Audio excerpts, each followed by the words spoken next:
Top oder Flop? Das möchte ich heute mit dir gemeinsam in diesem Video herausfinden, denn heute schlachten wir einen Bruderdumper und versuchen dabei, diese Scale-Details auf den Tamiya-Dumper zu bringen. Alles, was du dazu benötigst, ist ein Multifunktionsschleifgerät. Wenn du den Dumper nicht ganz dabei zerstören willst, dann besser relativ viele flache Schraubendreher, einen Kleber, der schnell trocknet, der aber nach Möglichkeit beim Ablüften keine weißen Wolken hinterlässt. Wenn du alle Videos zu diesem Tamiya Dumper sehen möchtest, dann klick doch mal hier oben auf das Infosymbol. Dort findest du alle Videos zu diesem Fahrzeug und jetzt geht es los.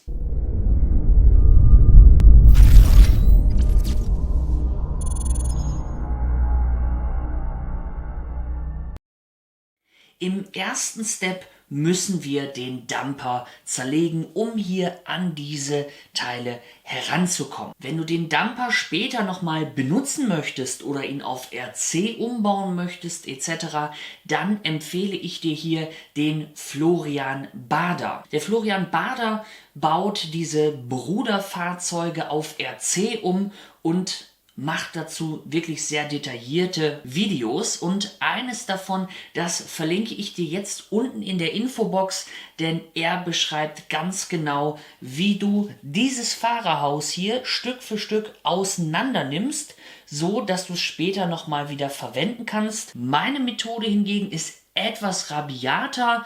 Ich möchte den Dumper aber später noch für was ganz anderes nutzen. Das wird ziemlich geil. Und da stört es mich einfach nicht, wenn ich ein paar Haltenasen hier wegflexe. Starten wir damit, das Führerhaus zu zerlegen. Um die Unterseite des Dumpers abnehmen zu können, solltest du hier diese ganzen Haltenasen einmal zur Seite drücken. Ich habe alle Nasen hier abgeflext, bis auf 2 Stück, weil irgendwie soll mein Führerhaus ja später auch noch ein bisschen zusammenhalten.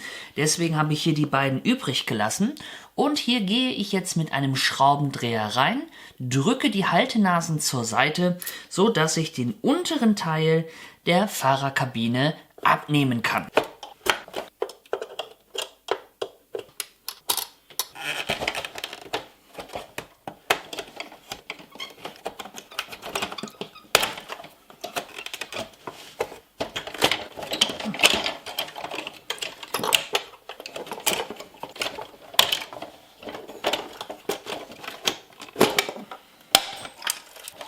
Der untere Teil der Fahrerkanzel ist ab, hier vorne liegt er. Jetzt müssen wir ja irgendwie an Spiegel und Geländer der Fahrerkanzel kommen und dazu müssen wir wieder sehr viele Haltenasen beiseite drücken. In dem Video von dem Florian Baader siehst du das sehr gut. Ich hingegen habe diese ganzen Haltenasen abgeflext, denn das, was ich später hier mit dem Dumper noch vorhabe, das ist ziemlich cool. Dazu wird es ein Video geben.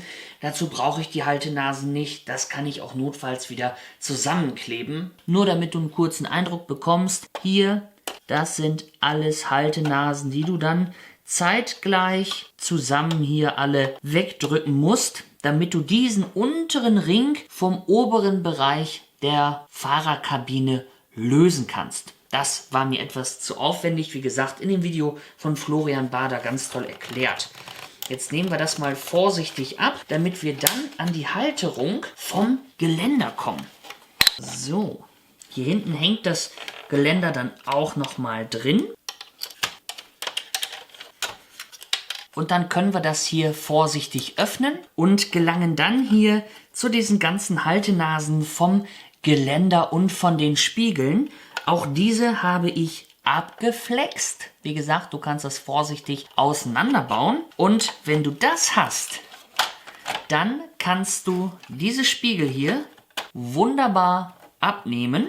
Zack. Und auch das Geländer hier von der Fahrerkanzel lösen. Dann hast du nur noch hier hinten so einen Punkt. Den kriegen wir auch vorsichtig los. Das gleiche hier auf dieser Seite einmal festgezogen. Ganz wunderbar. Das lösen wir jetzt mal. Und dann geht es weiter mit den Spiegeln. Wie wir natürlich wissen, ist dieser Dumper hier von Tamiya kein Scale-Modell.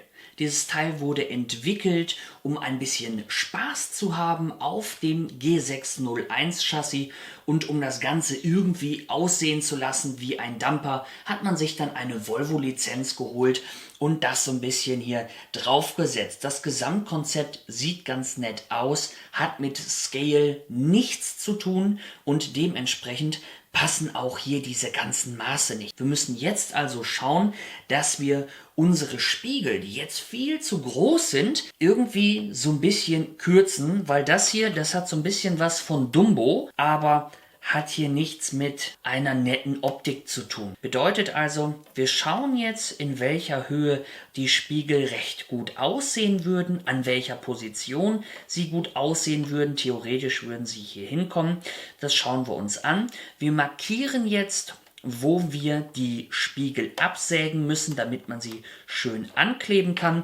Und dasselbe tun wir natürlich auch mit dem Geländer, weil das hier, das sieht natürlich ganz schrecklich aus. Das ist jetzt kein passendes Geländer. Das werden wir auch noch so ein bisschen herabsetzen und können das dann hier wunderbar dran setzen.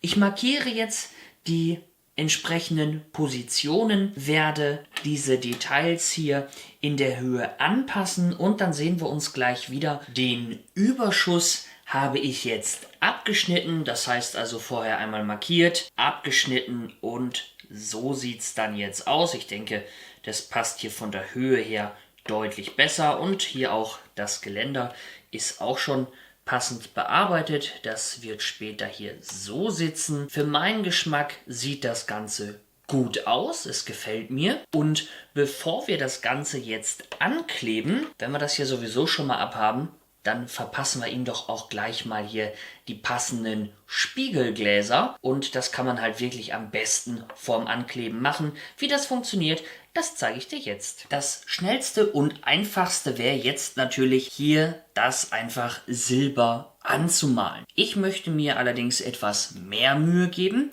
Dementsprechend setzen wir hier Spiegelgläser ein. Was brauchen wir dazu? Ein bisschen Verschnitt von einer alten Lexan-Karosserie, Klebeband, dann etwas hier von so einer Schokoverpackung, alternativ geht auch Alufolie und ein spitzes Skalpell, kannst aber natürlich auch ein kleines Cuttermesser nehmen. Es geht los, wir nehmen ein bisschen Klebeband, so dass es da so ein bisschen schön reinpasst, setzen das Ganze auf den Spiegel, drücken das Ganze an und schneiden dann jetzt hier im Inneren einmal das Klebeband aus. Unsere ausgeschnittenen Spiegelgläser setzen wir jetzt auf das Lexan. Von dem großen Lexan-Bogen habe ich jetzt hier mal ein kleines Stück ausgeschnitten, hier die Spiegelgläser draufgeklebt. Die werden wir jetzt hier noch einmal schön ausschneiden, sodass wir wirklich 4 kleine Spiegelgläser haben. Hier vorne haben wir jetzt die fertig ausgeschnittenen Spiegelgläser und die werde ich jetzt hier schon mal reinkleben. Das mache ich mit ganz einfachem Sekundenkleber. Schön wäre es natürlich, wenn der nicht ausdampft. Vielleicht kann man da noch drauf achten. Das sieht später immer nicht so schön aus. Die Gläser setzen wir dann jetzt hier mal vorsichtig ein. Die sollten relativ schnell halten. Das gleiche machen wir hier vorne auch nochmal. Das Ganze lassen wir jetzt kurz antrocknen. Dann haben wir auf alle Fälle hier schon mal die Form unserer Spiegelgläser. Von vorhin übrig haben wir ja noch unsere ausgeschnittenen Spiegelgläser Vorlagen aus Klebeband. Das habe ich jetzt hier mal auf dieses Schokopapier draufgesetzt. Auf die Rückseite kommt hier so ein doppeltes Klebeband. Da machen wir uns hier mal einen kleinen Streifen ab. Besonders gut geht das hier mit einer Nagelschere. Und dann kleben wir das Ganze hier auf die Rückseite einmal drauf. Und nun schneiden wir hier vorne die Spiegelgläser einmal aus. Nun lösen wir nur noch die Trennfolie hier auf der Rückseite und können dann das Spiegelglas hier vorsichtig anbringen und andrücken. Und schon haben wir hier ein fertiges Spiegelglas. Nun auch nochmal mit großem Spiegel. Für meine Verhältnisse bin ich damit durchaus zufrieden. Jetzt noch Spiegel 2. Und dann können wir auch die Spiegel und das Geländer am Dumpertruck befestigen. Die Teile liegen bereit, hier vorne sind sie. Die Karosserie jetzt nochmal vorsichtig ein bisschen reinigen, ein bisschen entfetten und dann können wir die Sachen hier ankleben. Ich werde das mit Sekundenkleber machen. Bitte versuche, einen Kleber zu erwischen, der rückstandslos ablüftet und keine weißen Wolken hinterlässt. Meiner hinterlässt diese weißen Wolken und deswegen hoffe ich, dass das Ergebnis trotzdem gut wird. Ich werde jetzt alles ganz in Ruhe hier an der Karosserie anbringen und dir dann jetzt das fertige Ergebnis präsentieren. Da ist er, der fertige Tamiya Volvo Dumper G601 mit ein paar Scale-Details von einem Bruderdumper. Was sagst du zum Ergebnis? Schreib mir das doch gerne mal unten in die Kommentare und wer jetzt natürlich noch Lust hat, der kann zum Beispiel hier diese Schmutzfänger von dem Bruderdumper noch entfernen und hier dran setzen. Da gibt es sicherlich noch die ein oder andere schöne Möglichkeit. Du musst dich nur trauen. Wenn du wissen möchtest, wie es mit diesem Fahrzeug weitergeht und vor allem auch mit dem Bruderdumper, da habe ich noch was ganz Verrücktes mit vor, dann solltest du den Kanal unbedingt abonnieren und zwischendurch mal vorbeischauen. Ich freue mich auf deinen Kommentar. Wir sehen uns, dein World Control RC.